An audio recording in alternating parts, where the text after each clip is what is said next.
We start the show with the signing last night of Pete Alonso to a 2-year deal, which is essentially a 1-year deal. The only way it becomes a 2-year deal is if Pete Alonso suffers a terrible injury this year, then he doesn't opt out, and then it would average out to $27 million a year. But if he doesn't get hurt, he's going to become a free agent. So if he doesn't get hurt and he does opt out, the contract is for $30 million for 1 year. And I got to tell you what, I've gone back and forth on this. I really have. And I don't know what to make of it. I don't know if we were just led down a primrose path of outrage and leverage attempts, things like that. But $30 million for Pete Alonso? There's been only one first baseman in the history of the game that made more per year than Pete Alonso is going to make this year. And that's Miguel Cabrera, who's going to the Hall of Fame.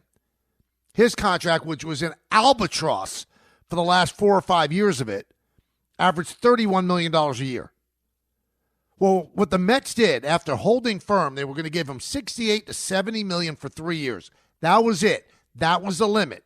So they looked at him as a $23 million a year player. Then they gave him $30 for this year. Now you can say, well, the Mets won because they only essentially have him for 1 year. That's one way to look at it. The other way is Alonso got $30 million for playing this year. He's the highest paid first baseman in the game. Vladimir Guerrero will make $28.5 this year. Bryce Harper, who signed the contract when he was an outfielder, will make $27.5. Freddie Freeman, $27 million a year. Matt Olson, $22. And Christian Walker, $20. Of all of those, they're all better than Alonso except maybe Walker. Every single one of them is better. Now I know salaries go up, contracts go up as time expires, as time goes on. So, but coming off a bad year, he got a $10 million raise? He made $20.5 million last year and had a subpar season where all of his metric numbers are going down, and he was able to wrangle a $30 million contract out of the Mets. So in that sense, he wins. Now, the way that he loses is that 2 years ago in 2023, when Billy Epler was the GM of the Mets, he turned down a 7-year, $158 million deal. So that averages out to a little under $23 million a year that he turned down. So last year would have been the first year of that contract. So he made $20.5 last year, and this year he's going to make $30. So he's up to $50.5 million in 2 years. So he has 5 more years to make $108 million. So what he's going to try to do is put together a great year and not falter under the pressure of the last year of a contract and see if there's anybody out there that's going to bite. Now, remember, though, that the coming off season, the top first baseman on the market is going to be Vlad Guerrero Jr. So every team is going to pursue him. So Alonso's best chance is to be the second choice for a team that wants Vlad Guerrero. But Vlad Guerrero is going to be 26 next year when he becomes a free agent. Pete Alonso is going to be 31. So the only way that Pete Alonso ends up looking good is if somewhere in the next 5 years he's able to secure $108 million. Maybe he will. But if you keep signing 1-year deals, the older you get, you're not getting $30 million a year. I think the Mets want above and beyond. And I'm going to tell you what, Met fans, it's on you. I really believe there's no way that David Stearns would have given this guy $30 million for this upcoming season. No way. But the shouting you did at the amazing day at Citi Field, how you cried and moaned about it, he's a homegrown Met, I think that affected them. I really did. Now, one other thing. Hate to tell you this, they valued him only a certain amount. They needed him. Their lineup was kind of like, meh. Who was going to back up? Juan Soto? Mark Vientos? So we're all in on Mark Vientos after one good year. When he didn't even start the season with the team, Brett Beatty won the third base job out of spring training. Vientos showed me a lot last year, but you're ready to say he's the guy that would be backing up Juan Soto in the lineup. Yeah, I don't think that's a big-time lineup. Pete Alonso gives it length. So now you can keep Lindor at the leadoff spot. You got Alonso. You got Alonso backing up Soto. And you could make everything else move down from there. Now, by giving him a $30 million contract, I think the Mets payroll is at like $328. So the Cohen tax is $301. So by giving Pete Alonso this contract, you're $27 million over the tax. And the tax, because you're a multiple offender, a repeat offender, is 110%. So this contract with the Mets' largesse of, okay, we'll give them 1 year.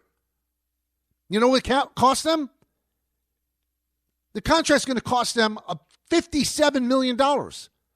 30 for what they're paying him, $27 million approximately for the tax penalty. You're paying Pete Alonso that? Now you can say, well, maybe they'll get under the cap or the tax before the season starts. Well, you tell me how they're going to do that.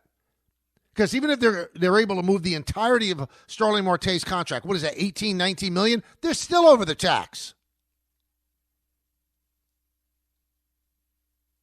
So they have the second highest payroll in all of baseball.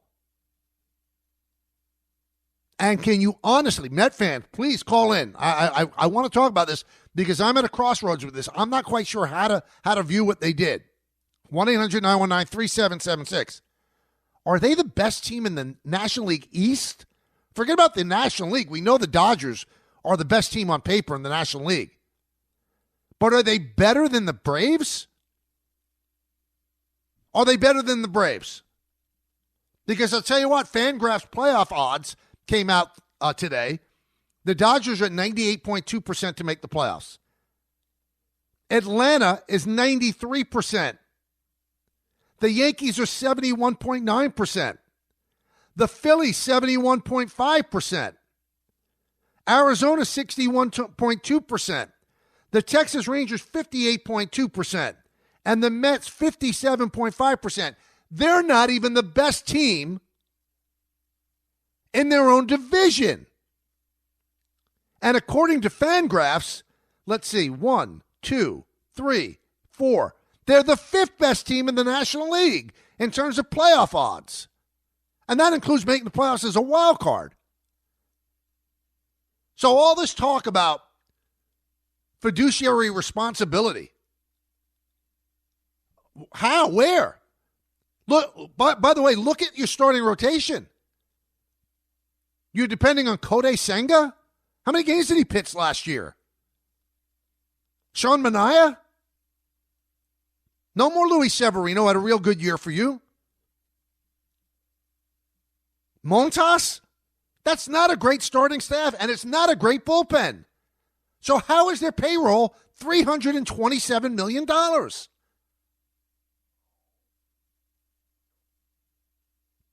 So I guess they're trying to get closer to at least getting 89 to 90 wins, which might assure them of a playoff, and then anything could happen, as was proven last year.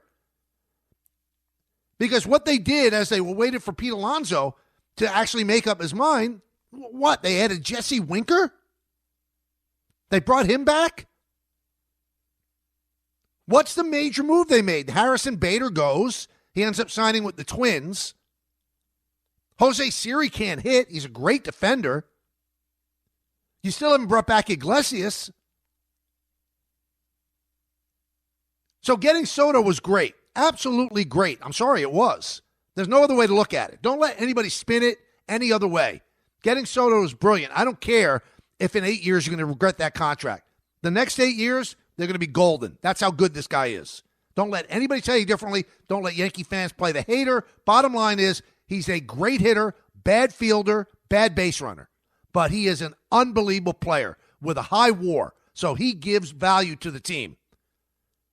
They paid top dollar for a top player who's going to the Hall of Fame. But you tell me how a team with pedestrian pitching at best, a pedestrian bullpen at best, is a $328 million team. That's not money well spent. That's not the reputation of David Stearns. So to recap, getting Alonso for essentially 1 year is great because he's 30 years old. Great. But boy, did you pay a high premium for that 1 year. You think he's a $23 million a year player. You gave him $7 million more for 1 year. And he has insurance against a really bad injury because he'll get $27 million next year if he doesn't opt out. That is a lot of money to spend on a team that right now, today, as we enter today, the Mets are 57.5% chance of making the playoffs. That's not money well spent. The Dodgers at 380. And you know what that bought them? A 98.2% chance of making the playoffs. I don't know because they were talking tough. The most they'd give him is 68 to 70 for 3 years. They supposedly offered him at the end with Steve Cohen and Stearns and Boris and Alonso met down in Tampa as Cohen was going down to the owners' meeting. And they didn't come away with a deal, but they had the framework of one. And I think the Mets went up to 3 years, $71 million. And Alonso said no to that. I'll take the 2 years with the $30 million for Pete Alonso.